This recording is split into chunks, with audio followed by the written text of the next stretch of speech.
All right, in this unit we're talking all about motion, and I'm calling it kinematics here, but it's still motion, okay? Kinematics is just really the physics term for how we figure out all of this motion. And we've already learned a couple of things regarding that motion. For instance, you know the velocity formula, which is just a change in displacement over a change in time. Notice it is a vector, and we can rewrite this as d final minus d initial over time. At the same time, we also learned that things might change in velocity. And as they change in velocity, we have acceleration, also a vector, and it's just a change in velocity over a change in time, which we can rewrite as velocity final minus velocity initial over time. What's more, we realize you can apply both of these to a graph. So if I have a position versus time graph, that's going to be displacement on my y, time on my x, and if I had some sort of straight line on that, then that's going to give me a slope, rise over run, and a distance over time, as we saw up here, is nothing more than a velocity. So our slope here is also going to be that velocity, right? Because it is a constant velocity, meaning it's a straight line, notice that much, then we can use a very simple formula that we probably learned a long time ago for a line. We learned y equals mx plus b. And I told you now what we're learning to do is we're learning to apply it to real life. So instead of this just meaning graph things, we now know that it means d final, or our final displacement, is equal to our velocity times our time plus our initial displacement. And that's how we can now use that formula, and it's actually how we get this formula to a certain extent up here. We can do the exact same thing with acceleration, but before we move on to acceleration, let's make this one just a little bit more complicated, as I might have shown in class. To make it a little bit more complicated, we need to talk about more real-life things. So I have buggy 1, and I have buggy 2. Buggy 2 is heading this direction. Buggy 1's heading this direction. Now, we still are going to use but one formula, which is that d final is equal to velocity times time plus d initial, but we have to designate it for two different objects. So we're going to add a secondary subscript, the same as we have a subscript f to designate final displacement and I for initial. We now need to add 1 and 2 to these to make it a whole different formula for two different objects that we can distinguish all the variables. Because if you think about it, buggy 1 will have its own final destination, so we put a 1 there, its own velocity, a 1, its own time, 1, and even though it looks similar, its own initial placement, di1, okay? And cart 2, it's going to have all of its own stuff. So we need 2 designators there for the same type thing.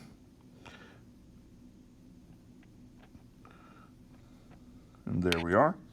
And now we have 2 different formulas that have 4 variables each, representing 2 different cars, but we only used one formula. We still know what they mean, and we can figure these things out here in order to work with them a little bit more.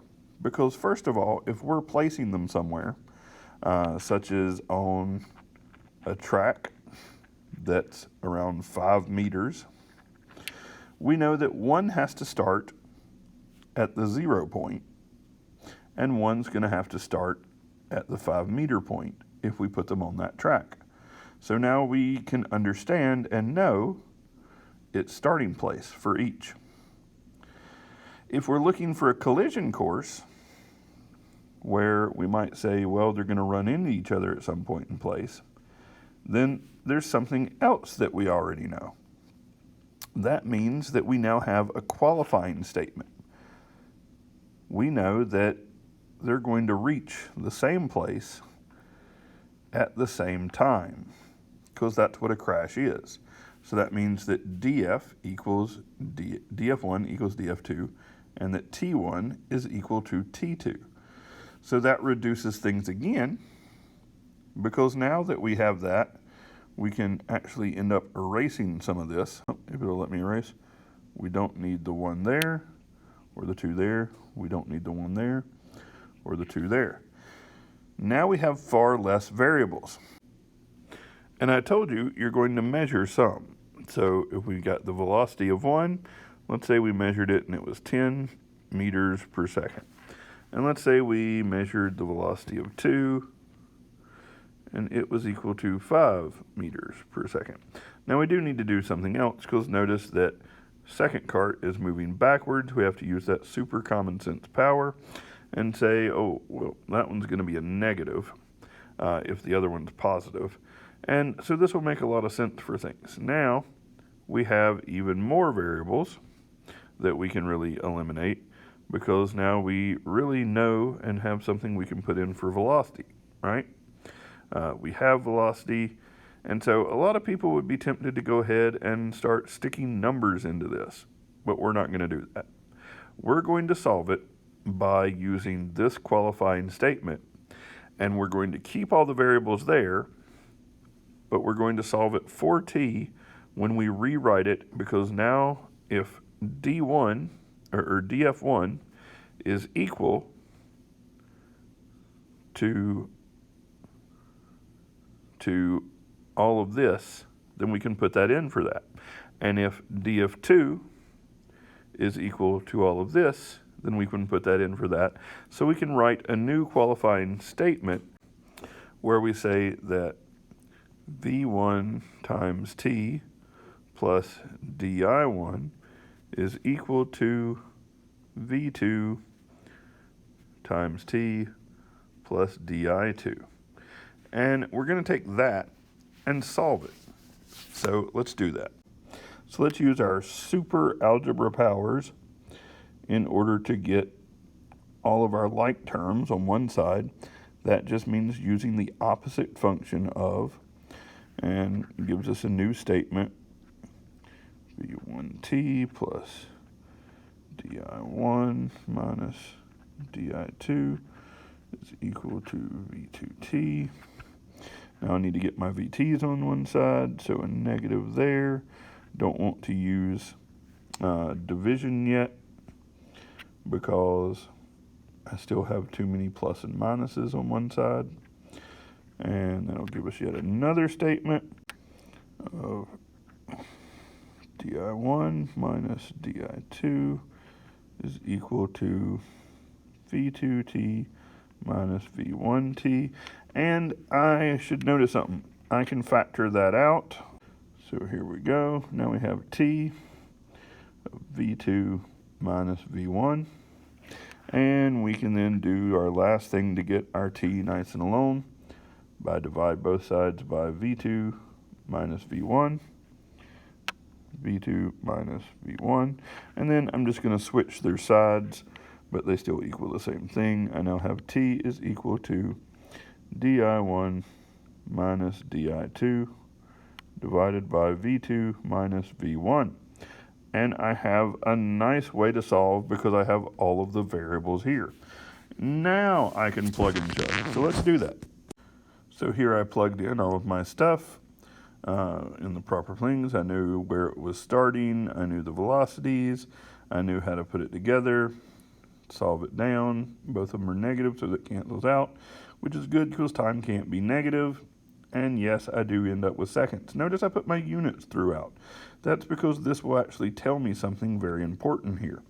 If I look at this, I ended up with meters divided by meters per second. Well, if you remember, that's an old thing where we would flip and multiply. So this is basically meters over seconds divided by meters. Those meters would cancel out, and I would get seconds over 1, which is equal to just seconds. And that's how I knew that that would be the unit that I used there. Now that I have that, I can go back and plug it in either one of my other formulas to figure out if it works. And as we plug it chug into our original formula with all our variables now, you can see they do in fact equal the same place. So that means with this time and these formulas, putting all the variables we know in, we get the exact same placement, which is awesome. That's exactly what we needed. So that is one-dimensional constant velocity kinematics. We need to up the ante a little bit. So next time we'll be looking at constant acceleration, so changing velocity.